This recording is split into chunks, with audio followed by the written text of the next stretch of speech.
지난주 우리는 여호사밧 왕까지 봤어요.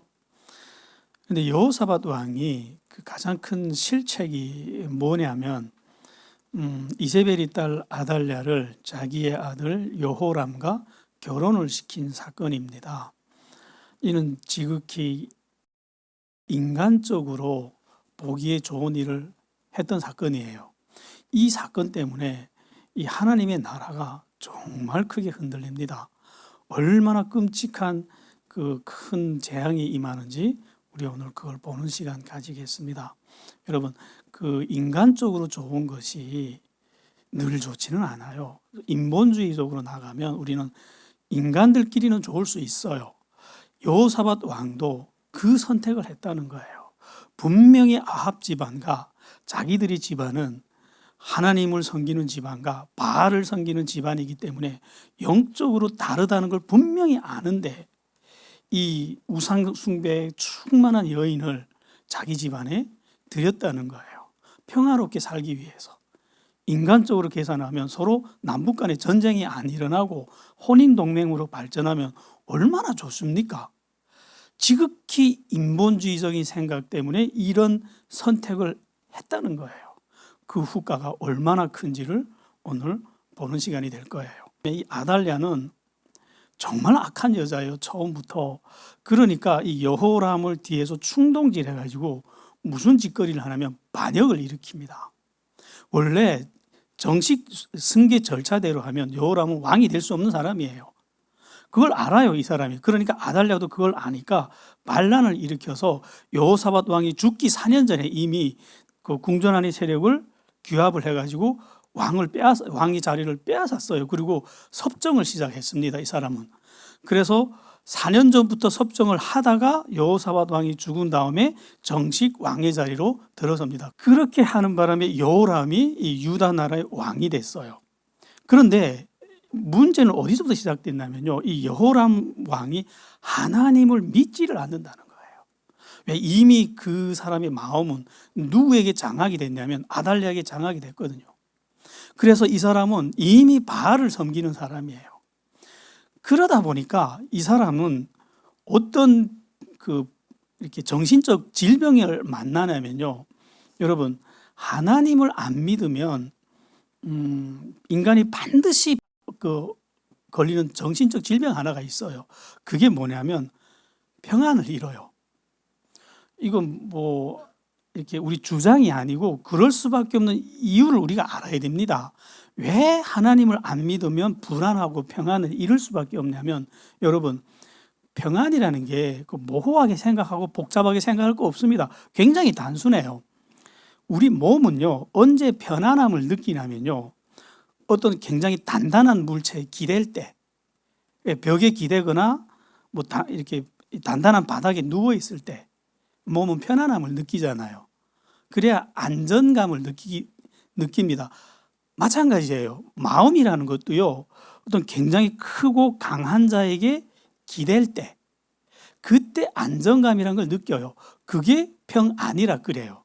몸은 편안 이렇게 말하지만 마음이 누리는 편안함은 평안 이렇게 말을 하거든요. 그런데 우리 마음이 하나님을 떠나게 되면 하나님께 원래는 기대고 하나님께 의지하는데, 이걸 보고 믿음이라 그래요. 믿음이라는 게 내가 입으로 믿습니다 하는 게 믿음이 아니고 내 마음이 진짜 하나님을 의지하는 거예요. 하나님께 기대는 거예요. 그럴 때 우리 마음이 뭘 느낀다고요? 안전감을 느낀다고요. 몸처럼. 그걸 보고 평안이다 그러는데 하나님을 떠났어요? 그러면 또다시 기댈 때를 찾아요, 우리 마음은. 그래서 돈에도 기대고 권력에도 기대고 뭐 자녀들한테도 기대고 하는데 본능적으로 알아요. 이게 기댈 만한 것이 못 된다는 거. 자꾸 변하거든요. 강하지도 않고 전능하지도 않고. 그러니까 우리 마음이 안정감을 느끼던가요? 못 느껴요. 그러면 우리 마음은 어떻게 되냐면 자꾸 불안해져요. 그래서 하나님의 믿음을 떠난 사람은 불안할 수밖에 없거든요. 이 불안하게 되면 그때부터 사람이 어떻게 되냐면 아무것도 못 믿어요. 그는 모든 것을 의심하며 모든 것을 불신하며, 그리고 그 사람은 성품이 어떻게 될까요? 사람이 마음속에 불안하면요, 사나워집니다. 사람이 폭력적으로 변하고 사나워지는 이유가 마음이 강해서가 아니라 허약해서 그래요. 그래서 정말 마음이 평안한 사람은 겉모습이 어떻게 나오는지 아세요? 온유해요. 그래서 우리 주님의 모습이 가장 첫 번째 잘 보이는 성품이 뭐였죠? 온유함이잖아요. 하나님이시니까 화낼 이유가 없는 거예요. 세상에 가장 강하신 분이니까. 그러니까 그래서 온유한 거예요. 그러니까 온유는 강한 자의 표상이에요. 그런데 지금 여호람은 지금 마음에 하나님을 잃어버린 거예요. 바알을 믿는데, 바알을 의지하는데 아내 때문에 마음이 어떨 것 같아요? 늘 불안한 거예요. 그리고 또 자기가 반란을 통해서 왕이 됐잖아요. 그러니까 또 다른 사람이 반란을 통해서 자기 왕자리를 빼앗아갈 것에 대한 두려움이 늘 있는 거예요. 그러니까 이 사람이 한없이 난폭해지는 거예요. 그래서 이 사람이 아버지가 죽은 다음에 무슨 일을 하냐면 형제들을 몽땅 죽여요. 왕자들을 다 죽입니다. 자기 빼고는. 야, 정말 악하죠. 이런 행동의 뿌리가 어디서부터 나온다고요? 결국은 하나님을 떠난 데서부터, 불신에서부터 이런 마음이 나옵니다. 그리고 형제들을 다 죽인 다음에 그 다음에 뭘 하냐면 북쪽으로부터, 당시 북쪽에는 아합과 이세벨이 온 나라에 바알을 심어놓고 바알을 국교로 만들어 갈 때였어요. 그러니까 그 바알을 수입에다가 남유다에도 국교로 만들기 시작하는 겁니다. 바알 종교를 쫙 퍼뜨려 놔요. 북쪽 왕들이 이 짓을 하면 하나님이 벌써 죽였습니다. 그런데 남쪽 왕들은 하나님이 정말 다 참아줘요. 왜? 다윗과 했던 약속이 있으니까. 그리고 다윗 집안을 멸하기를 기뻐하지 아니하였다고 오늘 본문에 나오는데, 왜 그러냐면요, 그 약속도 있지만 다윗 왕가가, 이 다윗이 족보가 뭐냐면 메시아가 오는 길이거든요. 이 족보를 통해서 언젠가는 이 족보 안에서 메시아가 와야 되거든요. 그래서 하나님이 이 족보를 끊지를 않아요. 대신 벌을 내리죠. 이 나라에 벌이 오는데 에돔이란 나라가 반역을 합니다. 에돔은 원래 다윗 이후에 속국이 돼가지고 조공을 바치던 나라였어요. 그런데 이 에돔이 들고 일어나서 반역을 하는 거예요. 그러니까 이 여호람 왕이 정벌을 한다고 전차 군단을 몰고 나갔어요. 그런데 자기가 토벌하러 나갔다는 게 포위를 당한 거예요, 밤에. 그래가지고 그 포위를 간신히 벗어나서 도망쳐서 나와서 목숨은 구하는데 화가 나잖아요. 그 바람에 에돔은 독립을 가져갔어요. 그러니까 이 여호람 왕이 이 전차 부대 장군들은 모조리 목을 칩니다. 그게 화가 난다고. 그 바람에 자기 군대의 전투력이 없어졌어요. 그러니까 밑에 조공을 바치던 크고 조그만 나라들이 다 들고 일어나서 다 떨어져 나간 거예요. 이건 하나님이 보내신 재앙이었어요.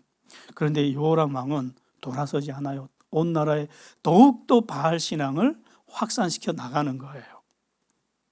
그렇게 해서 지금 그 북쪽에 있는 이스라엘과 남쪽에 있는 유다는 다 같이 이세벨, 아달랴라는 두 여인의 손에 놀아나기 시작합니다. 이런 걸 보고 우리는 국정농단 이러죠. 여자들 손에 지금 온 나라가 바알의 나라로 지금 다 뒤집어지는 거예요, 지금. 근데 그때 지금 북쪽에서는 무슨 일이 일어났느냐. 지금 엘리야 선지자가 바알이 하나님이 아니라 여호와가 하나님이라고 하면서 그거 싸우느라고 하늘을 3년 반 닫고 하늘에서 불 떨구고 비를 끊었다 줬다, 이 싸움을 할 때였어요, 북쪽에서는 엘리야 선지자가. 그런데 봤더니 남쪽에서도 몽땅 또 바알을 섬기는 거예요. 그러니까 이 엘리야 선지자의 마음이 얼마나 원통하겠어요. 그러니까 편지를 보내요. 하나님이 주신 말씀을 편지를 써서 보내는데 이렇게 보냅니다. 왕은 들으라. 존칭어도 안 써요. 왕의 조상 다윗의 하나님의 말씀이니라. 내가 내 아비 여호사밧의 길과 유다 왕 아사의 길로 행하지 아니하고 이스라엘 왕들의 길로 행하여 유다와 예루살렘 주민들로 아합의 집처럼 음행하게 하였도다. 그리고 또 너는 너보다 선한 내 아우들을 모두 죽였다. 이렇게 기록을 합니다. 이게 이 사람의 범죄죠. 그렇기 때문에 여호와께서 내 백성과 내 자녀와 내 아내들과 내 모든 재물들을 큰 재앙으로 치실 것이야. 죄는 이 사람이 지었는데 왜 백성을 때리죠? 백성을 치겠대요, 하나님이. 이게 우리 북한에서 오신 분들이 가장 억울한 점이었잖아요. 죄는 김일성이 지었는데 왜 우리가 굶어 죽어야 되냐고. 백성들도 따라갔다는 거예요, 이걸. 안 따라간다면 하나님이 때리겠어요? 안 때리죠. 백성들이 깨어 있어가지고.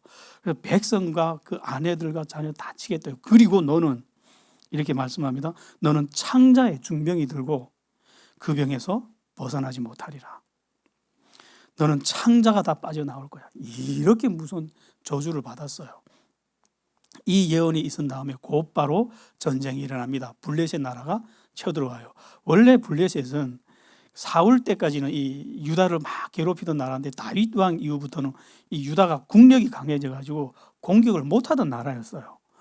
그런데 갑자기 이제 블레셋이 일어나는 거예요. 근데 블레셋만 일어나는 게 아니라 옆에 아라비아라는 나라도 같이 공격해요. 그러니까 양옆에 있던 나라들이 같이 공격하니까 나라가 견딜 수가 없는 거죠. 그래서 이 두 나라가 쳐들어와서 예루살렘까지 다 쳐들어와서 백성들, 수많은 백성들을 다 포로로 잡아가고, 그 다음에 왕궁을 약탈하면서 그의 아들들과 아내들까지 다 잡아갔대. 이렇게 재앙이 지나간 다음에 왕한테 중병이 드는데 창자가 썩기 시작하는 거예요. 백가죽도 썩기 시작하는 거예요. 아무도 못 고쳐요. 뭐 하나님이 내리신 병이니까. 결국 이 왕이 8년 만에 죽었다라고 기록해요. 30살에 왕이 됐는데 38에 죽은 거예요. 정말 어릴 때 죽은 거죠. 하나님이 치셨죠, 이 왕을. 근데 이때 그 왕자들도 다 잡혀가는데 이 전쟁에 하나님이 한 사람은 당겼다 그래요. 왜? 약속 때문에. 다윗이 집안에 등불을 끄지 않겠다고. 여호람 왕이 죽는 바람에 하나밖에 남지 않은 유일한 아들 아하시아가 유다의 왕이 됩니다. 여기서부터는 좀 복잡해집니다. 이렇게 성도들이 읽기에는 여기서부터는 읽기가 거의 불가능할 정도입니다. 왜? 남북 왕들의 이름이 똑같거든요. 여기서부터는. 북쪽에도 여호람이 나오고 남쪽에도 여호람이 나오고 또 북쪽에도 아하시아가 나오고, 이게 왜 이런 일이 일어나냐면, 이게 이세벨이 딸이 아달랴잖아요. 그러니까 먼저 이세벨이 자기 아들의 이름을 아하시아라고 지었어요. 그걸 보고 딸이 자기도 아들 낳고 아들 이름을 아하시아라고 지어버린 거예요. 그랬다고 그 북쪽에 있는 아하시아가 그게 고맙다고 이 자기 아들의 이름은 또 아하시아의 아버지 이름 갖다가 여호람이라고 또 지어버린 거예요. 이 바람에 이름까지도 완전히 혼란스럽게 그 나라가 뒤흔들려요. 이름까지 완전히 두 여인의 손에 두 나라가 지금 놀아나는 거죠. 그래서 이 아하시아가, 남쪽 아하시아가 이 왕이 된 지 1년 만에 죽어요. 왜 1년 만에 죽느냐? 북쪽 여호람 왕이, 이 죽은 여호람 아니에요. 북쪽에 여호람이 또 있어요. 그 바람에 북쪽 여호람 왕이 이스라엘 전투에 나가서 부상을 당하거든요. 그래서 이스라엘 성에 창피해가지고 숨어 있는데 그거 병문안한다고 갔어요. 이 아하시아 왕이, 남쪽 아하시아 왕이. 그때 무슨 일이 일어나느냐? 예후의 반란이 일어났거든요. 우리 이거 알잖아요. 이 반란에 휘말려 들어가지고 예후의 칼에 맞아서 이 아하시아 왕이 죽어요. 그래서 왕이 된 지 1년 만에 죽습니다. 그런데 그때 예후가 북쪽의 여호람 왕도 죽이고 이세벨은 개들한테 던져가지고 들개들이 다 뜯어먹었어. 정말 끔찍한 재앙을 당하거든요. 거기서 멈추지 않고 길을 가다가 이 왕족들이 있는 거 보고 너는 어디서 왔어? 하니까 우린 남왕국 유다의 왕족들이 하니까 이거 마침 잘 됐다고 몽땅 죽인 사건이 있죠. 그 바람에 남쪽 그 유다 왕궁이 텅 비어버린 거예요. 그래서 이 소식이 남쪽의 그 아달랴에게 갔어요. 그럼 아달랴가 자기 어머니도 죽었대, 아들도 죽었대, 왕족들이 다 죽었대요. 그럼 정상적인 사람이라면 어떻게 해야 됩니까? 여러분 같으면 어떻게 하실 거예요? 통곡하고 울어야죠. 하늘에서 이런 날벼락이 어디 떨어졌다고. 근데 이 여자가 그 소식을 듣고 일어나요. 뚝딱 일어나서 눈에 새파랗게 독을 품고 그래요. 여호와가 예후를 일으켜서 내 아들과 어머니를 죽였어? 좋아. 나는 다윗의 왕족을 끊는다. 이러고 칼 들고 돌아다니면서 손주들이 방을 돌아다니면서 자기 왕자들을 다 죽여요. 자기한테 손주들이잖아요. 원래 제가 이렇게 들었어요. 자식보다 더 끔찍하게 사랑스러운 게 손주락 들었어요. 이게 인가입니까 이게? 이 할머니가 돌아다니면서 자기 손주들을 칼로 다 죽여요. 그럼 아니 그 손주들이 그 왕자들이 엄마가 있을 거잖아요. 엄마들은 가만히 있겠어요 그거? 그럼 어떻게 할 거예요? 끝까지 다 죽인 거죠 이거. 정신 나간 여자죠. 그렇게 해서 모조리 죽이는 거예요. 그런데 금방 난 애가 있었어. 그래서 아직 이런 애가 태어났다는 걸 몰라 아달랴가. 그거를 공주가 안고 들고 튄 거예요. 자기 방으로. 안 그러면 지 엄마가 다 죽일 거니까. 들고 튀었는데 이 여자가 이 공주가 누구냐? 여호사부앗 공주라는데 이름은 안 기억해도 돼요. 제사장 여호야다의 아내입니다. 그래가지고 이 아이를 들고 어디로 도망가냐? 성전으로 도망가는 거예요. 성전에 숨어 들어가서 그때부터는 왕자 하나가 살아남았다는 거 누구도 알아서는 안 돼. 이 제사장과 공주만 아는 비밀이 됐어. 그리고 극비밀리에 숨겨서 성전에서 키우기 시작합니다. 그러니까 아달랴는요 왕자들을 다 죽이고 자기가 이 유다 나라의 왕이 됐어요. 자, 그냥 할머니의 반란으로 보이십니까? 이게 무슨 일인가 하면요 창세기에 뱀이 아담과 하와를 타락시키고 그때 하나님으로부터 이런 선포를 하시는 말씀을 받았어요. 언젠가 여자의 후손이 와서 네 권세를 깨뜨릴 거야. 그때부터 이 뱀은 모든 것을 동원해서 언젠가 오는 이 여자의 후손이 오는 길을 막는 것이었어요. 그래서 가인을 동원해서 아벨을 때려 죽이잖아요.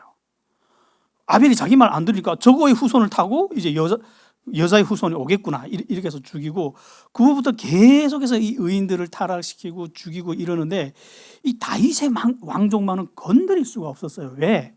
왕족이니까 누구도 못 죽인단 말이죠.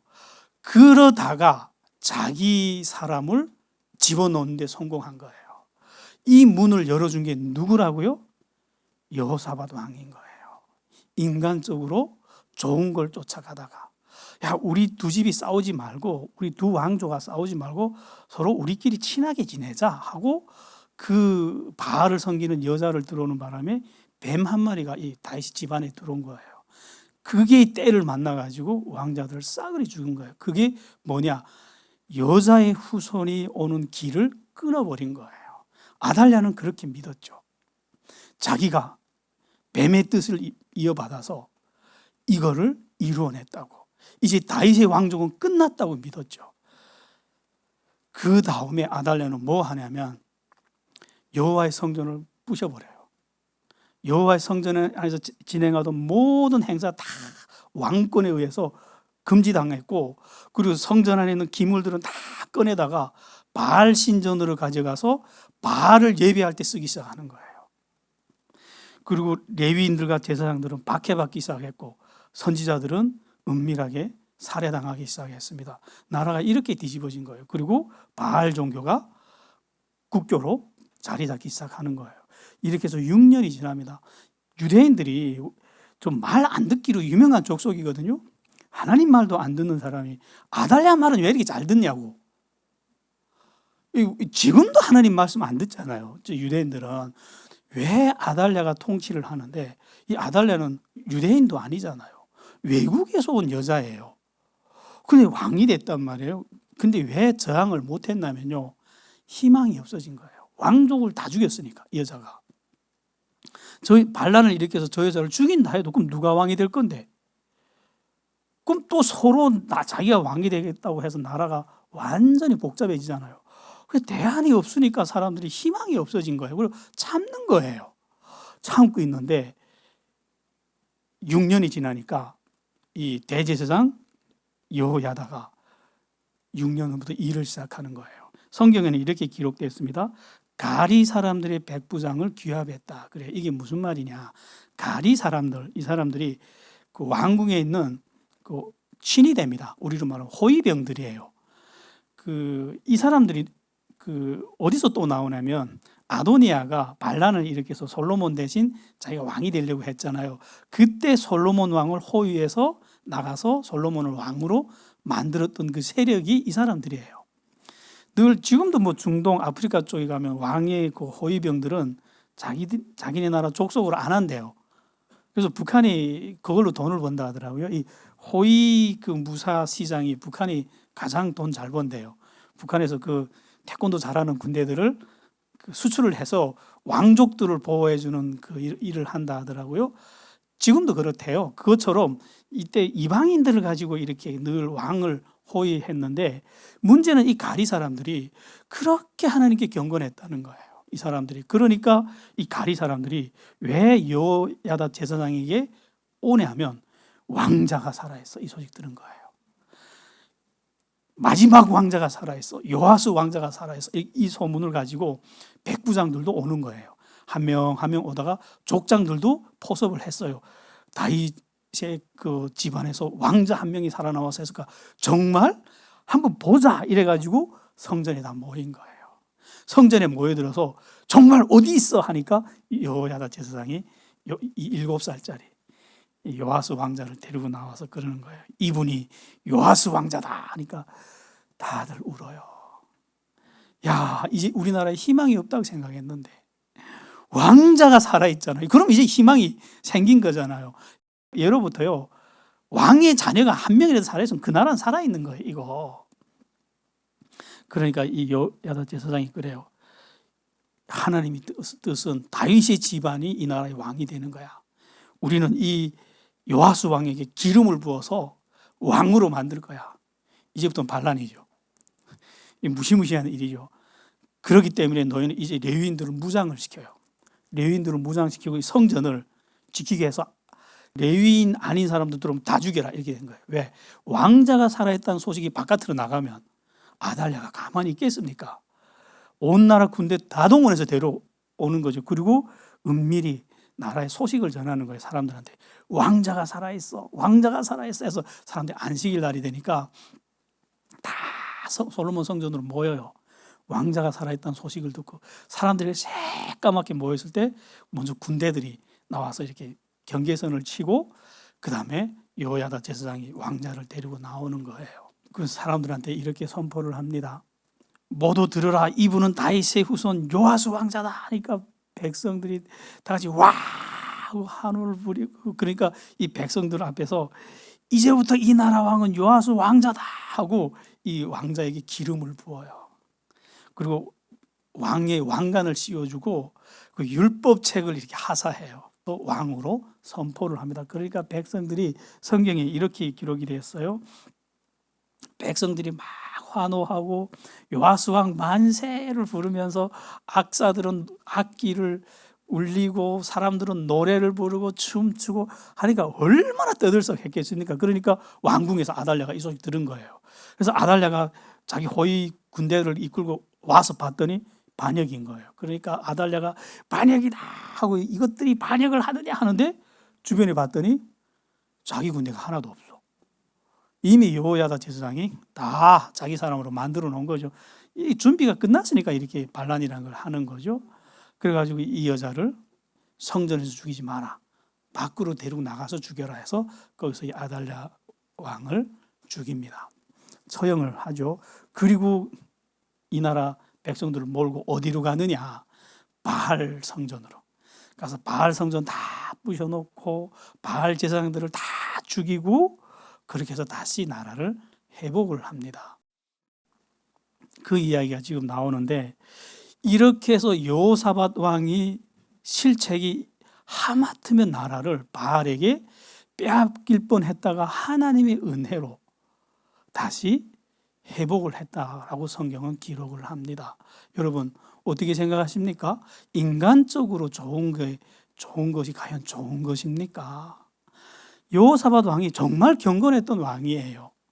근데 인간적으로 우리가 서로 좋자고 인본주의적으로 한 번 판단했다가 지금 나라가 영적으로 뒤집힐 뻔했잖아요.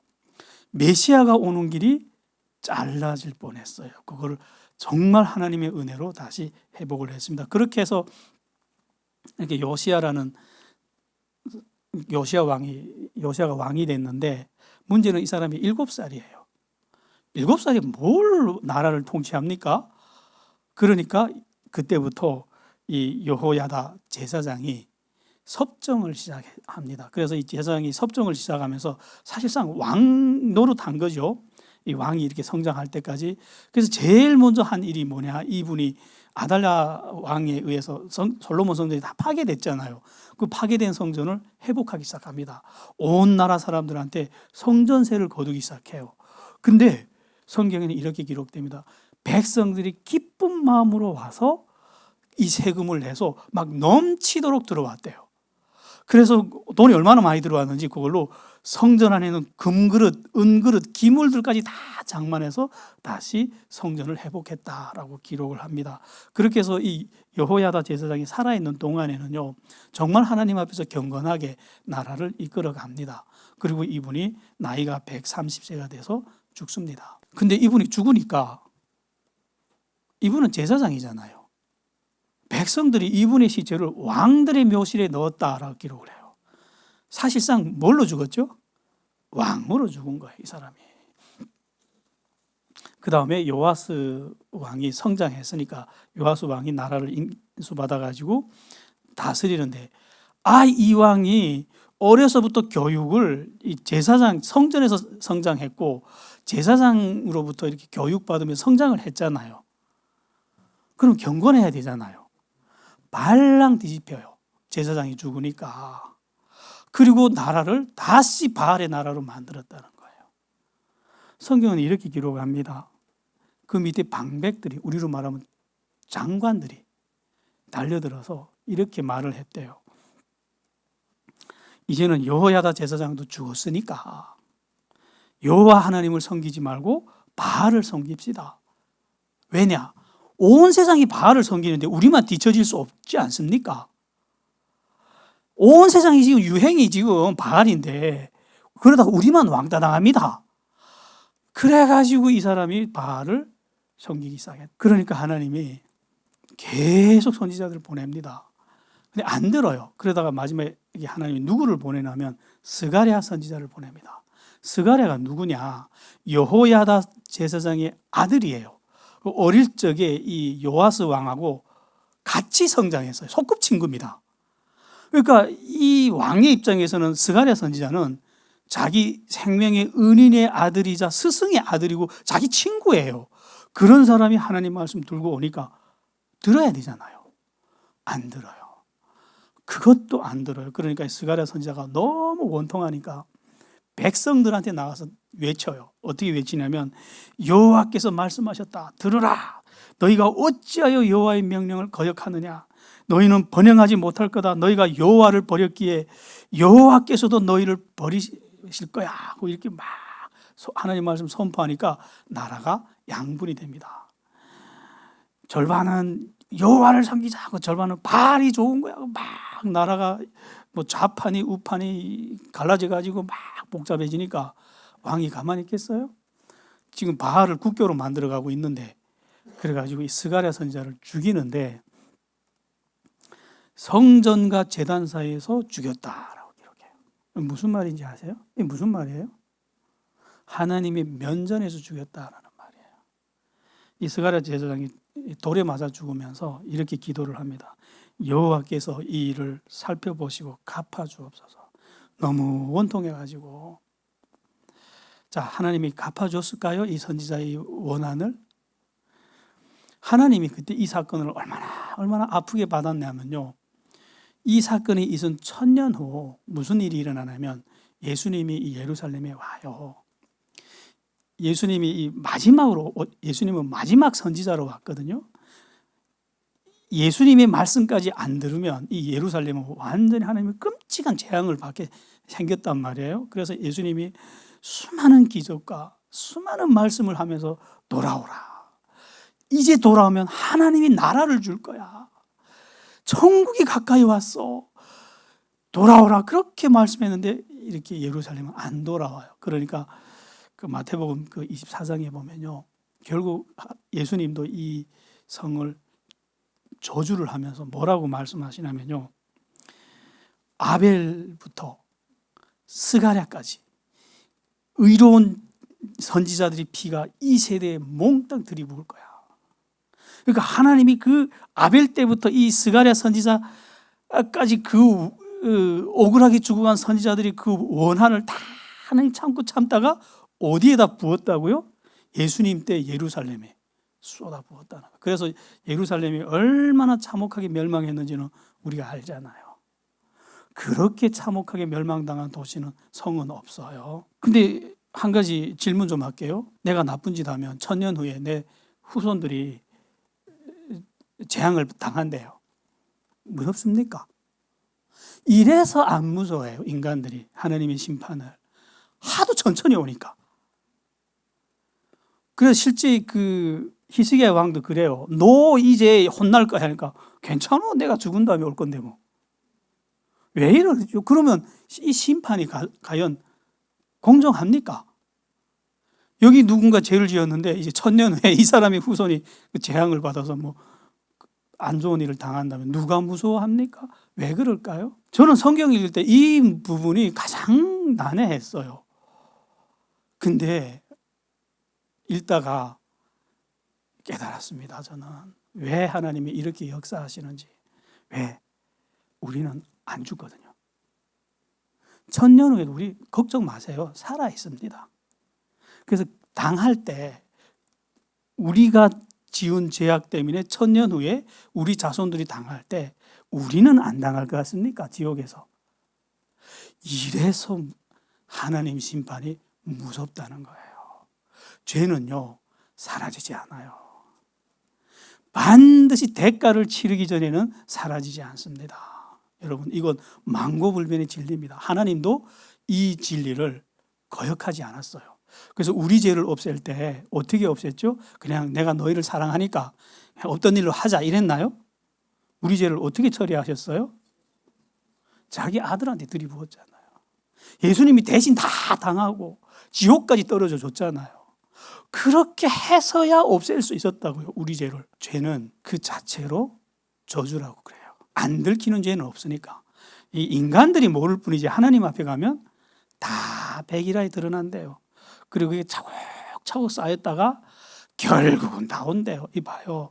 스가랴 선지자 때려 죽일 때는 기분 좋았죠.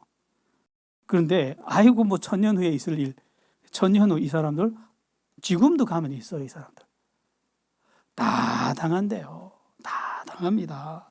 성경은 이 사건들 밑에 보면 이런 영원한 질서들이, 영원한 진리 위에서 이런 사건들이 일어나기 때문에 우리 인간의 이성으로는 이런 걸 판단하지 못하는 거죠. 이 요아스 왕은요 정말 악했어요.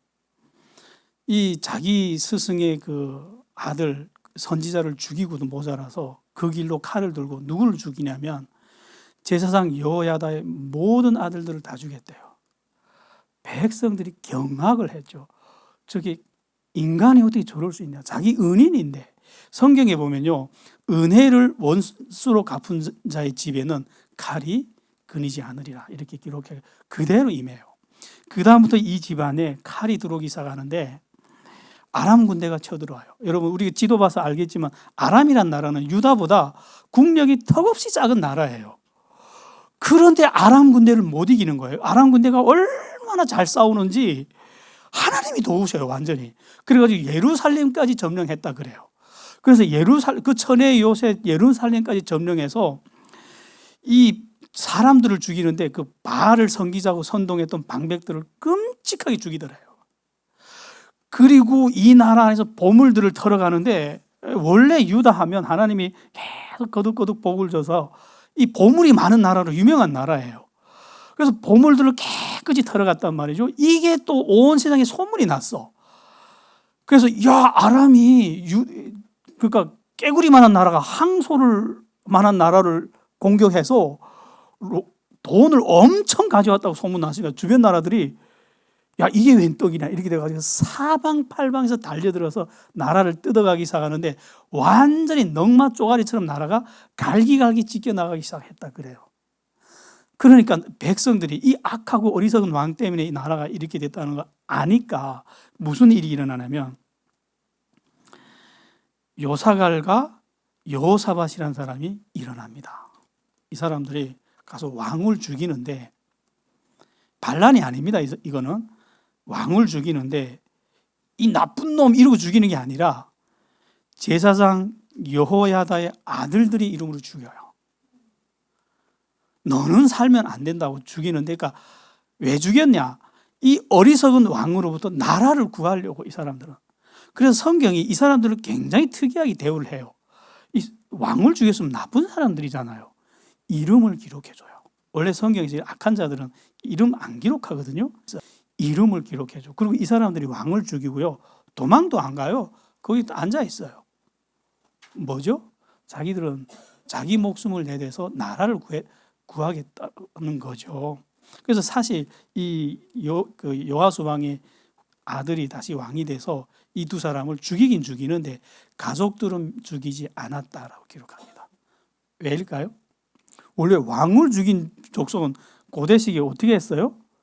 집안까지 다 멸족을 했잖아요. 근데 가족들은 죽이지 않았다라고 기록을 합니다. 이해를 한 거죠. 그 백성들의 분노를. 오늘은 여기까지 하겠습니다. 이 요아스 왕은 죽어서 왕들의 묘실에 넣지 않았다라고 기록을 합니다. 왕으로 인정 못 받은 거죠, 이 사람은. 정리할게요. 왜 사람은 이렇게 타락을 할까요? 요시야 왕은 그 한없는 은혜를 받았잖아요. 죽음에서 건져주고 왕의 자리까지 다시 받았는데 얼마나 큰 은혜를 받았습니까? 근데도 왜 이렇게 타락을 할까요? 이거 기독교인들한테 굉장히 중요한 문제입니다. 여러분들은 이렇게 생각하죠. 나는 타락 안 할 거야. 나는 굳게 결심했어. 나는 타락 안 할 거야. 장담하는데 그 사람 타락합니다. 왜? 나는 타락 안 한다고 믿기 때문에. 자기가 왜 타락하는지, 인간이 왜 타락할 수밖에 없는지 그 이유를 모르잖아요. 우리가 굳게 결심하면 할수록 마귀는 웃어요. 타락은요, 여러분, 의지의 문제 아닙니다. 이 고대 시기 이 큰 은혜를 받았던 사람들이 우리보다 축복을 덜 받거나 의지가 약해서 타락한 거 아니라고요. 우리는 왜 타락할 수밖에 없냐면요. 세상에 타락 안 할 수 있는 존재는 한 분밖에 없어요. 예수님. 왜 그분은 타락이 불가능한가면요. 태어날 때부터 본성이 죄성이 없어요. 왜? 아담의 후손이 아니기 때문에.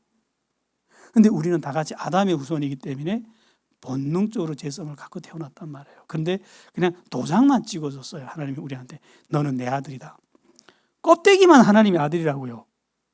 속은 여전히 죄성을 갖고 있다고요. 그래서 우리는 이 내면에 깃들은 암덩어리처럼 없어지지 않는 이 병에 늘 노출이 되어 있습니다. 어떻게 하면 우리가 타락 안 할까요? 오늘 팀 모임 시간에 같이 의논을 해봅시다. 기도할게요. 하나님 감사합니다. 우리는 약합니다. 왕들도 타락했고 솔로몬 왕도 타락했고 다윗 왕도 타락했습니다. 우리도 당연히 타락합니다. 사도 바울은 매일같이 자기를 채찍으로 쳐서 복종시킨다 하셨습니다. 하나님, 우리가 이 경건의 길을 갈 수 있는 힘이 어디서 나오는지 우리로 알게 하여 주십시오. 예수님 이름으로 기도했습니다.